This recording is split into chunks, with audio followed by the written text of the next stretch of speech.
Welcome to study and study. मैं हूं रोहित राज और आज हम डिस्कस करेंगे फाइबर टू फैब्रिक का पार्ट 2। तो चलिए शुरू करते हैं। सिल्क। पिछली बार पार्ट 1 में हमने वूल के बारे में पढ़ा था, इस बार हम लोग सिल्क के बारे में करेंगे। Silk is a fine, strong, soft and shining fibre. Silk एक बहुत ही पतला, मजबूत और चमकने वाला फाइबर होता है जो कि सिल्क वॉर्म के ककून से मिलता है। वो इतना मजबूत होता है कि उसकी कंपैरिजन एक स्टील के धागे से की जाती है। मतलब इतनी ज़्यादा उसकी स्ट्रेंथ होती है क्योंकि वो प्रोटीन का बना होता है, इसलिए। Rearing of silkworm to obtain silk fibre is known as sericulture. Silkworm को पालने का जो प्रोसेस होता है, सिल्क फाइबर को पाने के लिए, उसे सेरीकल्चर कहते हैं। The second is life history of silk moth. Silk moth passes through a worm like stage called larva. Larva worm हम लोग जनरली रेंगने वाले कीड़ों को कहते हैं। लार्वा भी वैसे कैटरपिलर टाइप का कीड़ा होता है, सिल्क वॉर्म।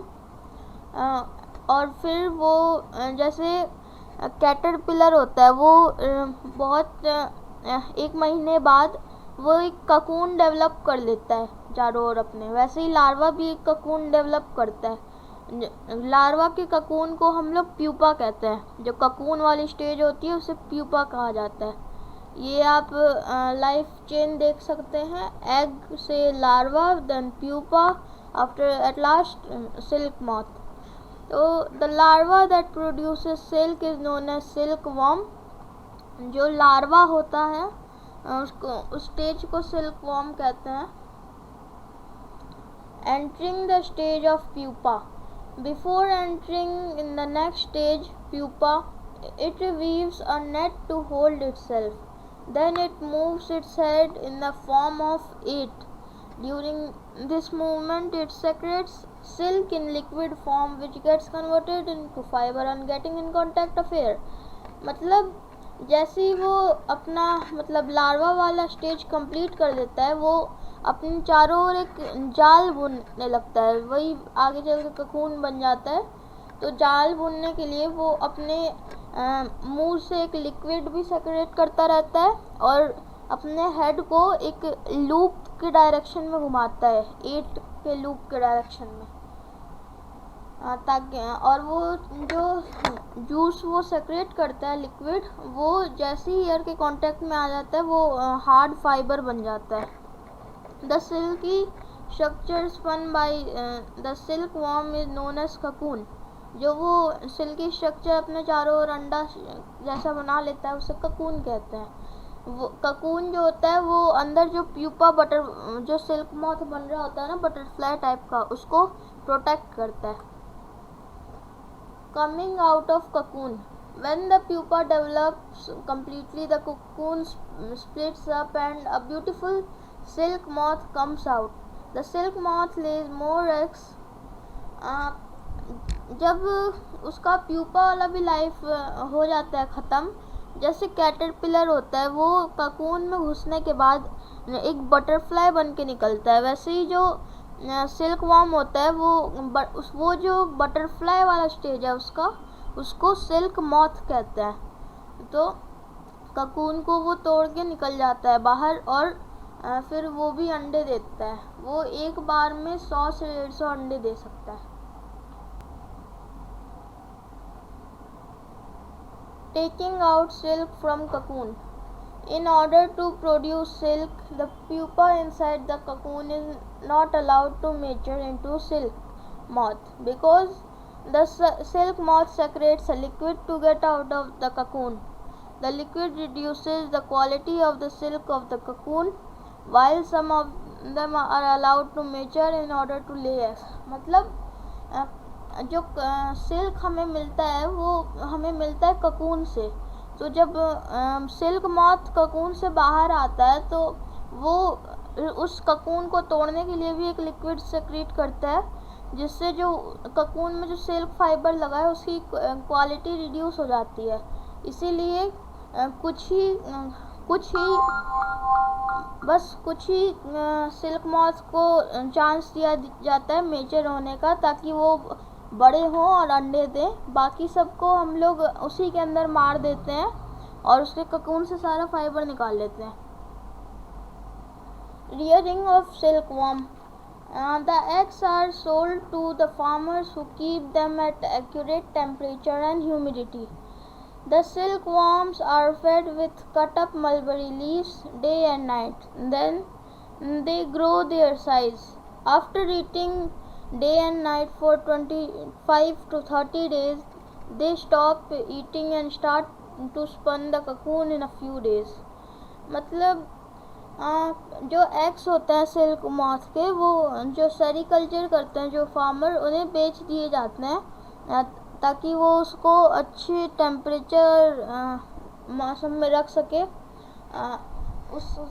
ताकि उसमें से लार्वा बाहर आए। और जो लार्वा होता है उन्हें मलबरी लीव्स खिलाए जाते हैं काट करके। वो ऑलमोस्ट 25 to 30 डेज तक कंटिन्यूसली खाते ही रहते हैं, उस पत्ते को खाते ही रहते हैं। फिर वो खाना बंद कर देते हैं और फिर वो ककून बुनने लगते हैं अपना। Processing of cocoon. All the cocoons are collected at one place and kept in hot waters. This makes the silk fiber from the cocoon to separate out. This process of obtaining silk fiber from the cocoon is known as reeling. Silk fibers are spun to make yarn. These yarns are then weaved to make saris. जो सारे cocoons होते हैं उन्हें एक जगह इकट्ठा कर लिया जाता है, जिन्हें हम लोग जिससे फाइबर निकाला जाए, और उन्हें बॉइलिंग वाटर में डाल देते हैं। तो उससे क्या होता है, उनका जो सारा सिल्क फाइबर होता है वो बाहर आ जाता है। फिर उस सिल्क फाइबर से धागा बनाने की प्रोसेस को हम लोग रीलिंग कहते हैं, और फिर उसी यार्न से वो साड़ीज़ बनती है। Types of silk. हमारे पास दो टाइप की सिल्क होती है, एक होती है नेचुरल, एक आर्टिफिशियल। नेचुरल के कुछ एग्जांपल हैं, जैसे तसार सिल्क, मूगा सिल्क, कोसा silk, eerie silk and mulberry silk. Mulberry silk जो है वो सबसे ज़्यादा कॉमन सिल्क है।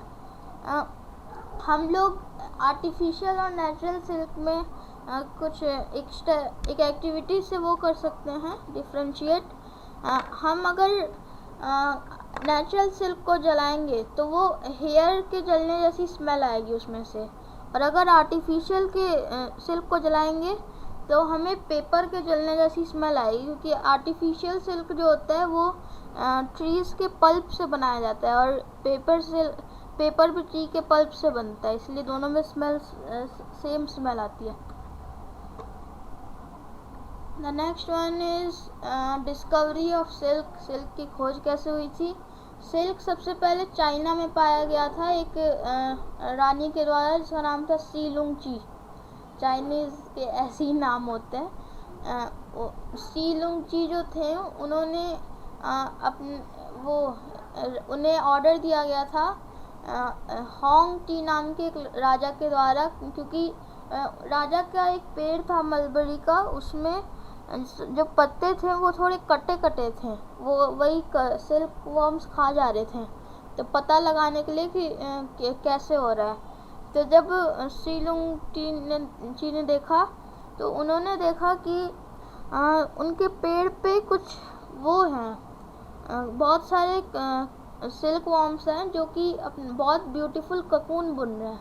और एक दिन जब वो चाय पी रहे थे तो एक ककून उनके कप में गिर गया, और उसके जैसा हमने अभी पढ़ा था कि बॉइलिंग वाटर में रखने से सारा फाइबर सेपरेट हो जाता है, वैसे ही ककून का भी सारा फाइबर सेपरेट हो गया। इसीलिए उसी वक्त सिल्क की डिस्कवरी हुई थी। लेकिन डिस्कवरी होने के बाद चाइना ने लगभग 100-200 साल तक ये सिल्क कैसे बनता है किसी को भी नहीं बताया था। Thanks for watching our video. अगर आपको वीडियो पसंद आए तो लाइक, शेयर एंड सब्सक्राइब करें, और मिलते हैं फिर अगले वीडियो में।